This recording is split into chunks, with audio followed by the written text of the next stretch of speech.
حتى أهل البدع والأهواء، أهل البدع العقائدية وأهل البدع السياسية. أنا أقول بيننا وبينكم السلف، بيننا وبينكم الكتب، كان فيقول البدع بيننا وبينكم. Allahumma salli ala Muhammadin abdika wa rasulik wa ala alihi wa ashabihi ajma'in, amma ba'd.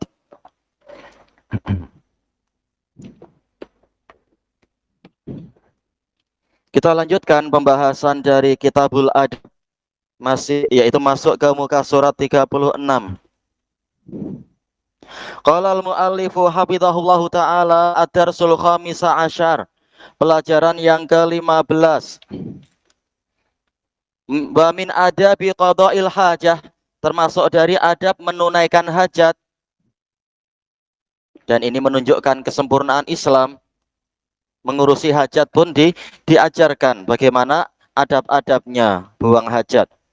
An Abi Hurairah radhiyallahu an. Siapa yang ingat Abu Hurairah? Siapa namanya ya? Abdurrahman bin Sakhar. Rumahnya mana? Rumahnya mana? Iya betul. Pindah ke mana? Iya, Madinah. Tayyib. Anna Rasulullah sallallahu alaihi wasallam qala, bahwasanya Rasulullah sallallahu alaihi wasallam bersabda, ittaqul la'anain. Hindarilah dua perkara yang mengundang laknat, yang mendatangkan kutukan. Qalu wa mal la'anani ya Rasulullah. Mereka bertanya, apa dua perkara yang mengundang kutukan itu wahai Rasulullah? Qal alladzi yatakhalla fi tariqin nas, yaitu orang yang buang hajat di jalanannya manusia. Au fi zillihim, atau di tempat bernaungnya mereka. Hadis ini diriwayatkan oleh Imam Muslim. Lihat di sini, al-la'ana ini apa ya? Isim mufrad kah? Ya? Isim apa itu mobil? Al-la'ana ini isim apa namanya? Iya, isim musanna. Iya, dia mansub karena dia maf'ul bih. Alamat nasabnya apa? Iya, dengan ya. Ya, karena dia isim musanna. Yang kedua apa ini? La'anan. Sama dengan yang tadi, cuma sekarang dia apa? Dia marfu'. Rahmatullah. Marfu' sebagai apa? Mubtada' muakhar. Baik. Kemudian Rasulullah mengatakan yang mengundang laknat adalah orang yang buang hajat di jalanan manusia. Ya bayangkan kan, di jalan yang di situ, jalan masuk ke Bukit Jernih, tahu-tahu di tengah jalan ada pup. Wah, jelas orang nanti akan mengutuk-ngutuk itu. Siapa ini, macam kucing je, misalkan. Ya kalau yang disebut kucing, kalau yang disebut lebih buruk lagi, naudzubillah, ini kena kutukan. Dijelaskan oleh Al-Hafidz Ibnu Hajar, maksudnya laknah di sini adalah mutlaqus sab, yaitu cacian.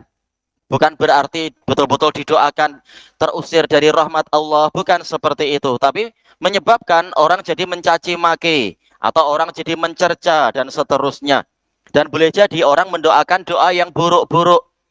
Sementara boleh jadi orang yang mendoakan tadi dia teraniaya, kena apa kasutnya mungkin, atau waktu ada motor lewat, akhirnya apa ya, punya itu kotoran tadi kena tayar dia, kemudian muncrat ke orang yang ada di dekat situ. Wah, kasihan bapak-bapak yang sedang jalan di situ.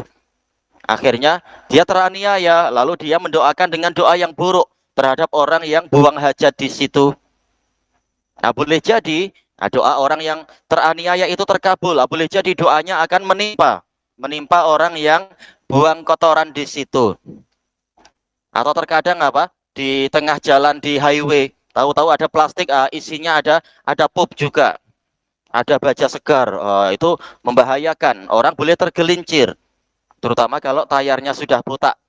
Ya, ban keretanya sudah apa itu istilahnya? Ya, sudah gundul. Ini bahaya, orang boleh tergelincir, motor dia atau mungkin kereta dia dan sebagainya. Gimana ada orang buang hajat di tengah jalan? Terkadang tidak langsung buang hajat, nanti terlanggar kereta. Tapi apa? Dia buka tingkap, pas itu apa? Ada plastik yang terbang. Di dalam plastik itu ada harta karunnya. Ini bahaya.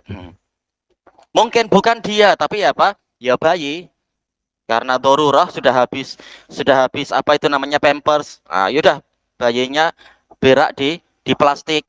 Tapi buangnya jangan asal sembarang buang, tapi carilah tempat yang layak untuk di apa itu untuk kita letak plastik di situ. Cari tempat sampah misalkan, atau yang intinya tidak membahayakan orang lain.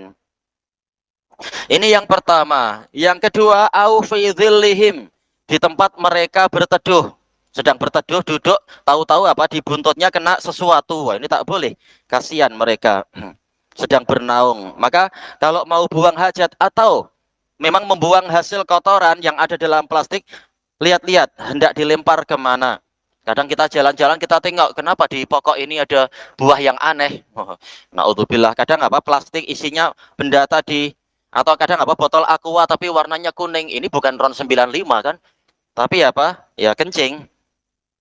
Kadang kita lihat itu di Hatta apa di jalan Ceruk Mokan, itu jalan tempat kami di sana. Tahu-tahu di pagar-pagar sudah bertenggek benda-benda tadi itu.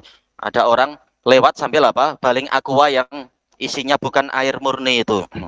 Ya, isinya air kencing. Ini tak boleh, ini menganiaya orang. Tapi hendaknya membuang di tempat yang layak. Dari hadis ini tahulah kita bahwasanya jangan sampai hak kita itu dipenuhi dengan cara menganiaya hak orang lain.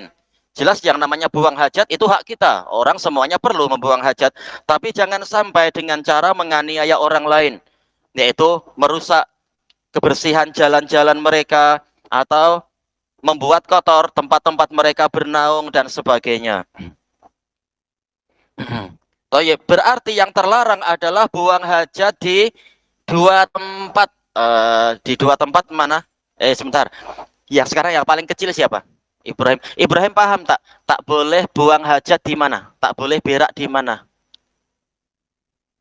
Tak boleh berak di mana? Di atas tilam. Ya betul. Cuma yang hari ini diajarkan tak boleh buang hajat di mana? Iya, di jalanan. Betul. Yang kedua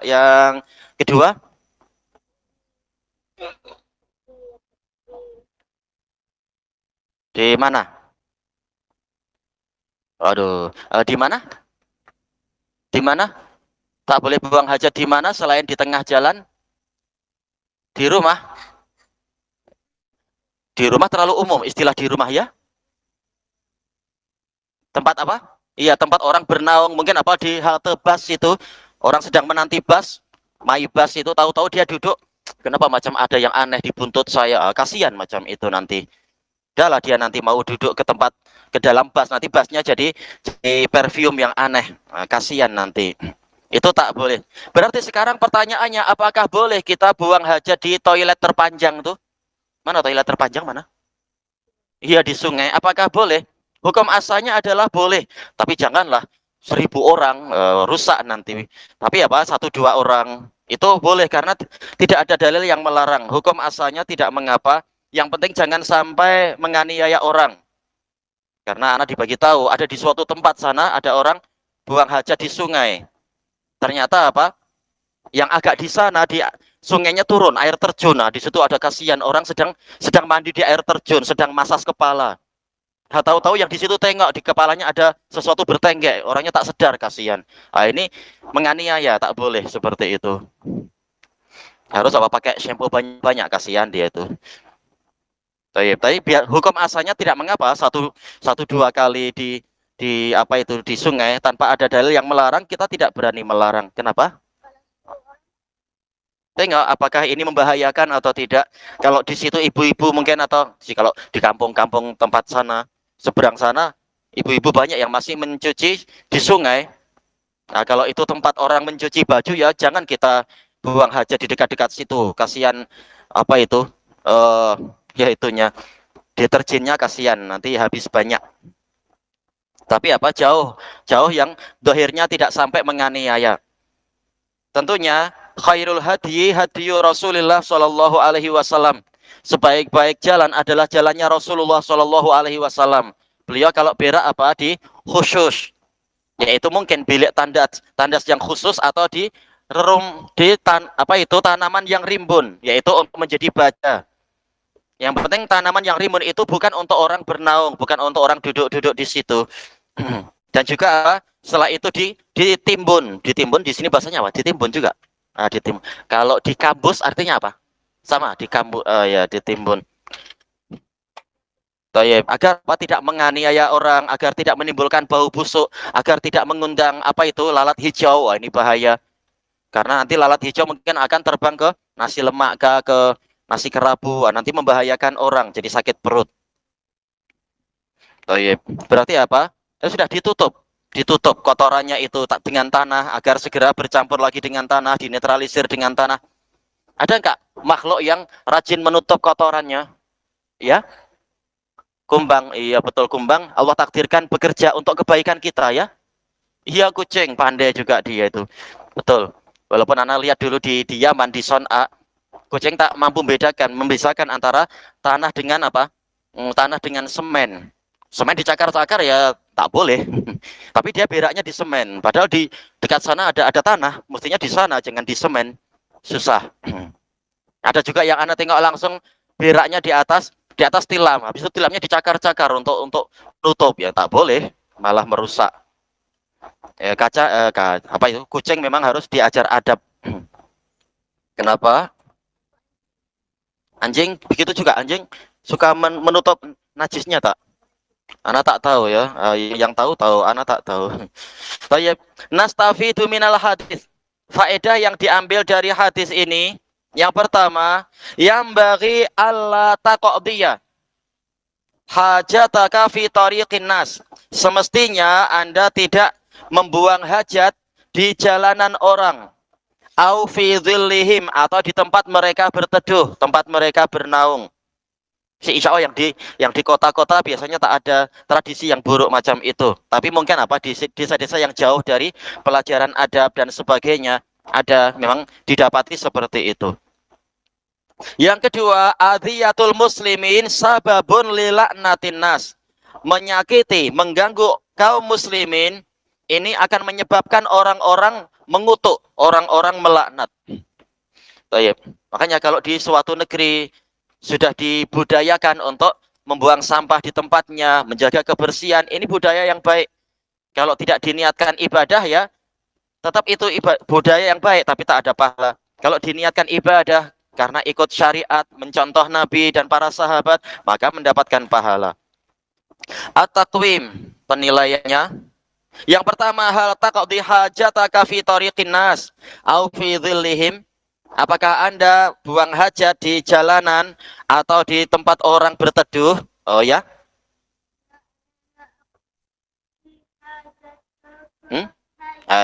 Ya, tayyib. Artinya apa?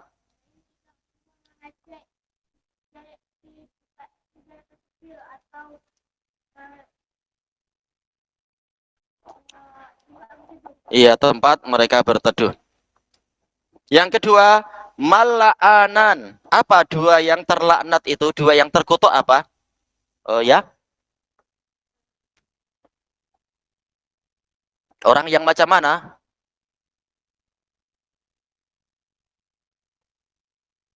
Orang yang terlaknat adalah orang yang macam mana? Alladzi, kalau pakai bahasa Arab, alladzi.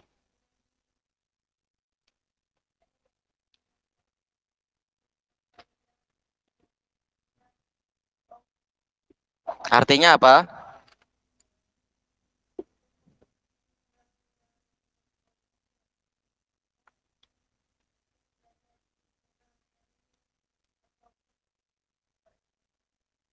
Iya, orang yang buang hajat di jalanan manusia atau di tempat mereka berteduh.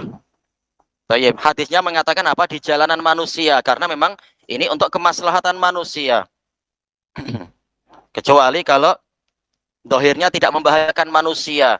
Tapi kalau kita tahu di jalan itu bukan jalan manusia, tapi jalan yang tetap membahayakan kita sendiri atau apa ya, jangan juga. Lihat bagaimana agar tidak sampai membahayakan siapapun. Yang ketiga, hal tu'dzil muslimin, Apakah Anda menyakiti kaum muslimin? Oh ya, ayo. Boleh la u'zi, tapi yang lebih fasih apa? La u'zi. Artinya apa? Saya, Thayyib, saya tidak menyakiti kaum muslimin. Ilahuna wallahu a'lam.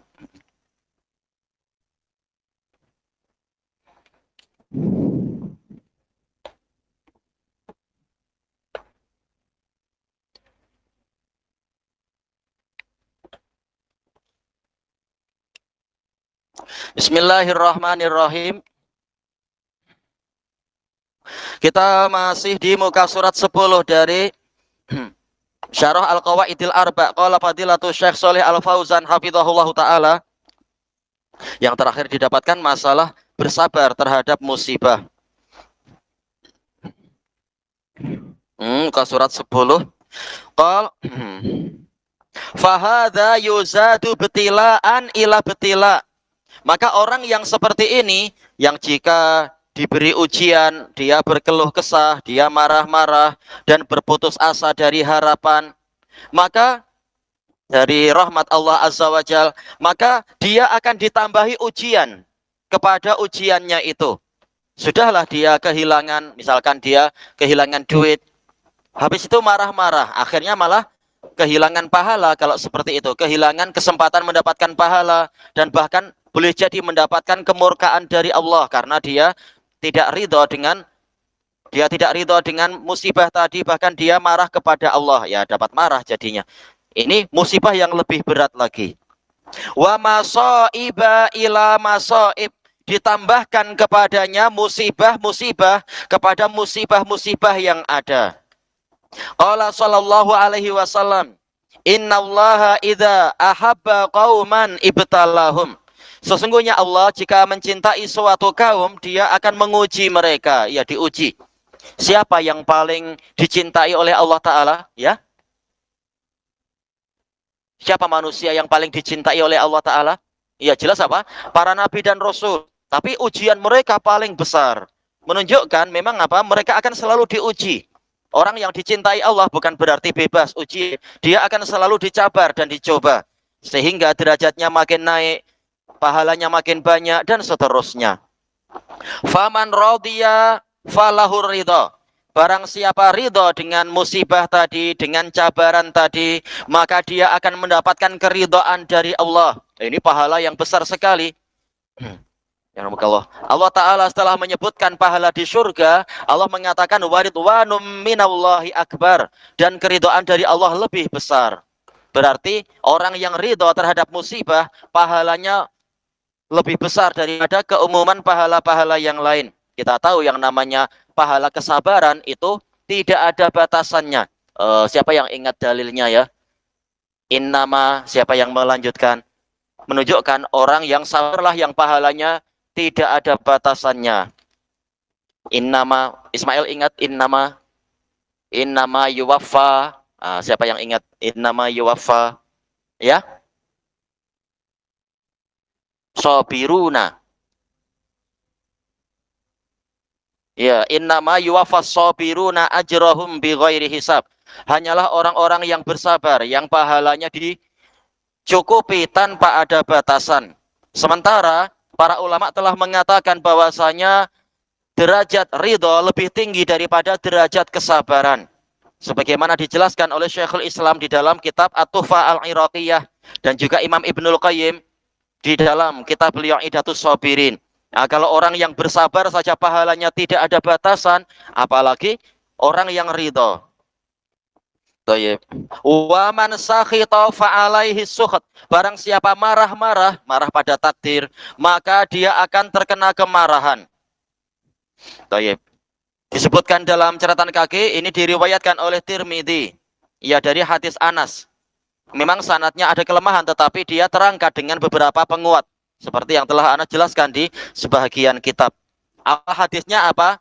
Inna idhamal jaza ma'a idhamil bala. Sesungguhnya besarnya pahala itu menyertai besarnya ujian. Berarti semakin banyak ujian, pahala akan semakin besar untuk orang tersebut. Kemudian Wa a'zamun nasi balaan al-anbiya summal amsalu fal amsal. Orang yang paling besar ujiannya adalah para nabi. Kemudian yang terbaik berikutnya, selanjutnya yang terbaik setelah itu. Disebutkan dalam catatan kaki. Hatta yang tadi, yang nomor 1 tadi ya, telah disebutkan penguatnya, diriwayatkan oleh Imam Ahmad dari hadis Mahmud ibnu Labid. Makanya memang kesimpulannya Hasan li ghairi. Adapun untuk hadis yang ini disebutkan tidak nama sahabatnya di situ. Tak disebut ya nama sahabatnya. Hadis ini datang dari sejumlah sahabat, diantaranya adalah Abi Hurairah, juga datang dari Ibni Mas'ud dan lain-lain. Hadisnya sahih. Orang yang paling besar mengalami ujian dan cabaran adalah para nabi dan rasul. Mereka teladan untuk kita. Qal ubtuliya ar-rusul, para rasul diuji. Wa betuliya siddiqun, siddiqun juga dicabar. Nah, ini level terbaik berikutnya. Wa betuliya syuhada, orang yang mati syahid juga mengalami ujian, yaitu ujian ketika berjihad. Rasulullah ditanya, ya Rasulullah, fama balu syahid la yus'al fi qabrih. Wahai Rasulullah, kenapa orang yang mati syahid tidak ditanya di kuburnya? Maka Nabi mengatakan, afa bibari qati sayfi ala ra'sihi fitnah. Cukuplah kilatan pedang di atas kepala dia itu sebagai fitnah, sebagai ujian, ujian keteguhan iman. Kalau kita sekarang dalam situasi aman, kita membayangkan perang, membayangkan jihad, kita membayangkan kita boleh jadi hero, jadi pahlawan, pemberani, tak mungkin lari. Tapi kalau sudah mendengar suara tembakan, mendengar suara bom, mendengar suara kebakaran, mendengar ada wanita atau anak-anak menangis, hati laki-laki boleh goncang. Seperti yang telah disaksikan bersama atau sebagian kita menyaksikan itu. Yang semula bicaranya besar sebelum perang, setelah mulai perang, tahu-tahu dia yang sudah naik kendaraan dan belah, pergi, dan seterusnya. Tapi orang yang sungguh-sungguh berjihad, mengalami ujian ini, ujian itu, tidak takut menghadapi kilatan pedang. Kalau sekarang sih biasanya tak pakai pedang. Dan dia teguh sampai mati syahid, maka orang yang seperti ini tidak perlu ditanya di alam kuburnya. Yang berikutnya, wa betul ya ibadullahil mu'minun. Para hamba Allah yang beriman diuji, yaitu apa? Orang-orang yang soleh, keumuman orang soleh. Lakinnahum sabaru, akan tetapi mereka bersabar. Amal munafik, adapun orang munafik, faqad qala Allahu fi, Allah telah berfirman tentang orang munafik, wa minan nasi may ya'budullaha ala harf. Ada dari umat manusia yang menyembah Allah di tepi-tepian. Ya, dia ikut suatu pendapat, ikut suatu pemahaman, menjalankan suatu ritual keagamaan, tapi di tepi-tepi. Bukan betul-betul teguh di atas keyakinan, di atas basirah, dan di atas ilmu yang mendalam. Tapi sekedar ikut-ikutan, mencoba-coba semata. Yakni taraf, yaitu di suatu hujung. Alhamdulillah. Fa'in asobahu khair, itoma'an nabi. Jika dia mendapatkan kebaikan, dia tentram dengan ajaran tadi. Wa in asobathu fitnah, tapi kalau dia tertimpa suatu ujian, inqalaba ala wajhih, dia berbalik di atas wajahnya, yaitu berbalik ke belakang, tidak siap memikul resiko di jalan Allah Ta'ala. Khasirat dunya wal akhirah, dia rugi dunia dan akhirat. Walaupun awalnya nampak ibadah, tetapi bukan di atas keyakinan, tapi apa? Di atas riyab wasyukuk, yaitu kebimbangan dan keraguan, maka tidak mendapatkan pahala. Demikian pula di akhirat tidak mendapatkan pahala, rugi dunia akhirat. Karena apa? Malah mundur ke belakang. Tayyib. Dzalika huwal khusranul mubin. Yang demikian tadi adalah benar-benar kerugian yang jelas. Tayyib. Khabarnya dibuat makrifah, menunjukkan lil hasr wal ikhtisas. Betul-betul saking besarnya kerugian, seakan-akan tak ada kerugian yang lebih besar dari itu. Kata Asy-Syaikh Shalih Al-Fauzan hafizahullah, fadunya laisad daiman na'iman. Maka dunia tidaklah terus-menerus dalam keadaan nikmat, dalam keadaan senang. Wa tarafan, dalam keadaan mewah. Wa maladzat, tidak terus-menerus berada di atas kelezatan. Wa sururan, kegembiraan. Wa nasran, pertolongan atau kemenangan.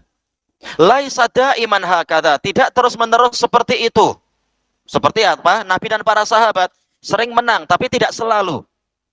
Terkadang karena suatu sebab, maka yang terjadi adalah kekalahan untuk menguji dan untuk menjadi peringatan. Allahu yudawiluha bainal ibad.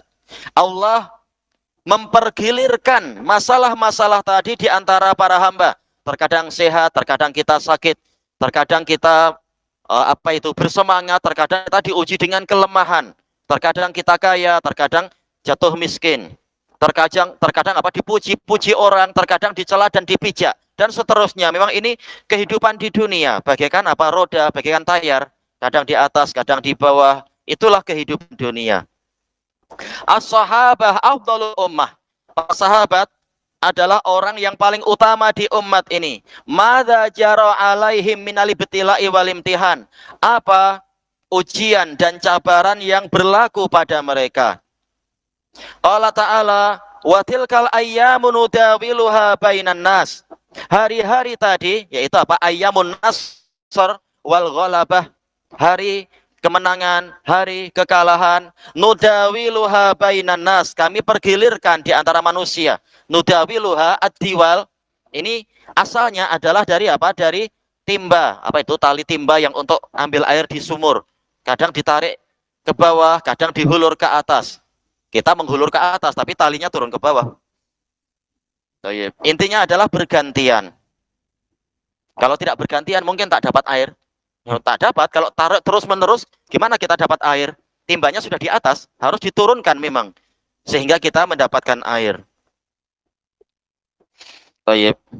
Fal yuwattinil abdu nafsah, maka hendaknya seorang hamba memantapkan jiwanya, mengukuhkan jiwanya. Segala yang kita tempuh itu ada risikonya. Setiap jalan yang kita pijak itu pasti ada baik dan buruknya, sampailah kita mencapai ke penghujungnya. Mungkin penghujung yang baik atau penghujung yang malah menyengsarakan. Hendaknya memilih mana yang dia inginkan. Kalau ingin surga, memang jalannya penuh dengan berbagai onak dan duri, penuh dengan aral yang melintang dan seterusnya. Kalau kita ingin yang senang-senang terus, boleh jadi penghujungnya adalah neraka. Segalanya memang ada risikonya. Maka siapkan jiwa untuk menempuh ujian-ujian tadi. Annahu idza betuli, bahwasanya jika dia diuji, fa inna hadza laisa khassan bih. Ini bukan khusus untuk dia, setiap kita diuji. Bahkan orang kafir juga dicabar berbagai bencana alam dan bencana lain-lain. Bencana perompakan juga banyak dan seterusnya. Fa hadza sabaqa li auliyaillah. Ini telah berlalu untuk para wali Allah. Sebelum kita, umat-umat terdahulu juga telah diuji dan mereka bersabar sehingga Allah Ta'ala menolong mereka. Baik. Allah Ta'ala telah mengatakan minal mu'minina rijalun shadaqu ma ahadullaha alaih faminhum man qada nafsah wa faminhum man qada nahbah wa minhum may yantazir wa ma badalu tabdila. Ada dari kaum mukminin para lelaki, tentunya wanita juga, tapi lelaki memang itu yang paling berat bebannya. Shadaqu ma ahadullaha alaih, mereka telah jujur kepada Allah terhadap apa yang mereka janjikan pada Allah. Kita sudah berjanji sebagai hamba Allah, maka ada konsekuensinya, ada tugas-tugas yang harus dilaksanakan. Faminhum man qada nahbah, ada dari mereka yang telah menyelesaikan tugasnya, yaitu meninggal di atas kebenaran setelah menghadapi sekian ujian. Wa minhum may yantazir, ada juga dari mereka yang masih tengah menantikan pergiliran. Wa ma badalu tabdila, mereka tidak menukar sama sekali apa yang telah mereka janjikan. Ayat ini dinukilkan oleh Imam Ibnul Qayyim rahimahullahu ta'ala di dalam kitab I'lamul Muwaqqi'in setelah menyebutkan tentang fitnahnya para muqallidun. Tatkala para muqallidun di zaman Imam Ahmad, mereka berkata kepada khalifah, wahai Amirul Mukminin, apakah mungkin Anda, para qadhi, para menteri, dan para ulama dan fuqaha semuanya salah, sementara hanya Ahmad bin Hambal yang betul? Wah, raja marah dengan kalimat macam itu. Fanatismenya muncul. Akhirnya Imam Ahmad disiksa oleh raja itu sampai, yaitu selama 36 bulan. 36 bulan berapa? 3 tahun. Dengan dengan dicambuk dan seterusnya. Ini adalah kebiasaan mereka yang membanggakan jumlah dan tidak melihat hujjah. Nah, kemudian Imam Ibnu Qayyim mengatakan ini adalah sabilun mahya, jalan yang luas li ahli sunnah, untuk ahlu sunnah, yaitu setiap kita akan mengalami ujian. Kalau emang kita setia di atas sunnah, memang akan ada ujiannya. Kalau memang kita ingin ikut Nabi, memang ada ujiannya. Tapi kalau tidak mau ikut Nabi, ya akan celaka sendiri. Jangan tidur dulu, tunggu sekejap lagi. Tayyib. Kita cari titik mana yang sesuai. Qal yuwatinu nafsah. Hendaknya seorang hamba, ini kalau maktuf ke yang tadi berarti atas apa? Berarti yuwatin nafsah, mempersiapkan dirinya sendiri, wa yasbir, dan bersabar, wa yang tadhiril faraj, dan serta menantikan pertolongan minallahi ta'ala, dari Allah ta'ala, wal aqibatu lil muttaqin, kesudahan yang baik adalah untuk orang-orang yang bertakwa. Tayyib ilahuna wallahu a'lam. Subhanakallahumma wa bihamdika la ilaha illa anta astaghfiruka wa atubu ilaik. Walhamdulillahi rabbil alamin. Jazakumullahu khairan.